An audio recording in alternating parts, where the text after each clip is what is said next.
Halo teman-teman semua, kami dari kelompok 3 di sini sedang berada di Desa Banyumule, Kecamatan Kediri, Kabupaten Lombok Barat, yang merupakan salah satu sentra kerajinan gerabah terbesar di Indonesia. Gerabah ini bahkan sudah terkenal hingga mancanegara loh. Namun di balik keindahannya, masih banyak masyarakat luas yang belum tahu bagaimana cara pembuatannya.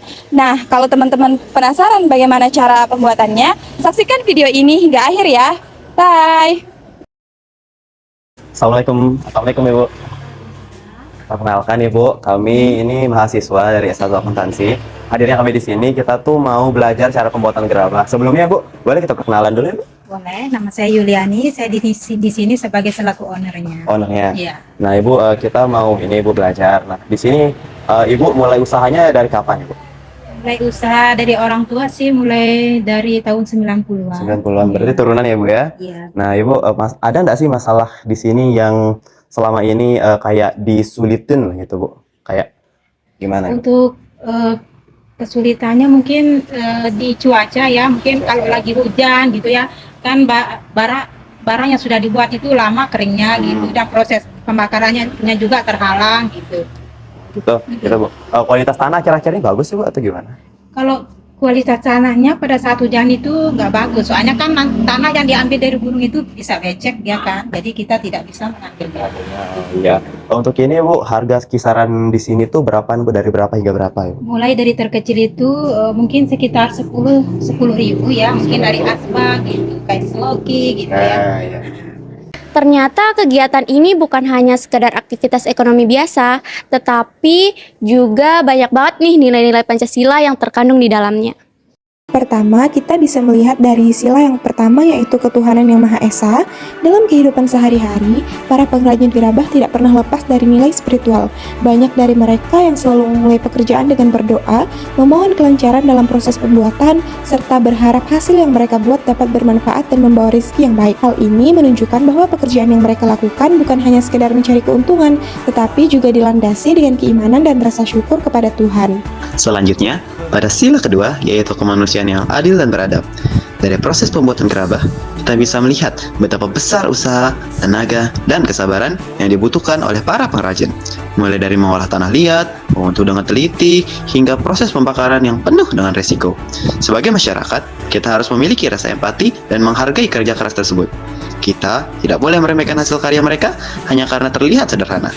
Dengan menghargai kerja keras pengrajin, kita telah menerapkan sikap kemanusiaan yang adil dan beradab, yaitu menghormati sesama manusia atas jerih payahnya. Nilai berikutnya adalah sila ketiga, yaitu persatuan Indonesia. Dalam proses produksi gerabah, kita bisa melihat adanya kerjasama antar masyarakat. Semua dilakukan secara gotong royong dan saling membantu tanpa membedakan latar belakang. Selain itu, gerabah Banyumulek juga menjadi identitas budaya yang menyatukan masyarakat setempat. Tradisi ini diwariskan dari generasi ke generasi sebagai bentuk kebersamaan dalam menjaga budaya lokal. Hal ini mencerminkan bahwa persatuan tidak hanya dalam hal besar, tetapi juga dalam menjaga tradisi dan budaya bangsa. Selanjutnya, sila keempat yaitu kerakyatan yang dipimpin oleh hikmat kebijaksanaan dalam permusyawaratan perwakilan. Dalam kehidupan para pengrajin sering terjadi musyawarah. Mereka tidak bekerja secara individualistis, tetapi lebih mengutamakan diskusi agar semua pihak merasa adil. Hal ini menunjukkan bahwa nilai demokrasi sederhana sudah diterapkan dalam kehidupan sehari-hari masyarakat desa. Musyawarah ini menjadi kunci agar usaha tetap berjalan dengan harmonis tanpa konflik yang besar. Terakhir, sila kelima, yaitu keadilan sosial bagi seluruh rakyat Indonesia.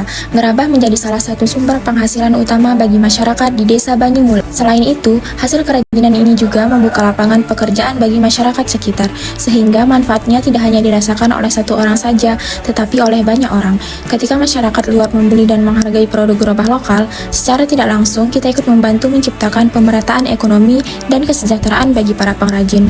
Ini adalah bentuk nyata dari keadilan sosial dalam kehidupan sehari-hari. Nah, dari semua penjelasan tersebut, kita dapat menyimpulkan bahwa kerajinan gerabah Banyumulek ini bukan hanya sekedar kerajinan tradisional, tetapi juga mencerminkan nilai-nilai luhur Pancasila yang masih tertanam dan masih diterapkan oleh masyarakat sekitar. Melalui hal sederhana seperti ini, kita dapat belajar tentang kemanusiaan, ketuhanan, persatuan, keadilan, dan kesejahteraan. Jadi, sebagai generasi muda, kita tidak hanya menikmati hasilnya saja, tetapi juga menghargai nilai-nilai yang ada di baliknya. Mari kita cintai produk lokal dan budaya Indonesia. Karena dari budaya kita belajar mengenai kehidupan.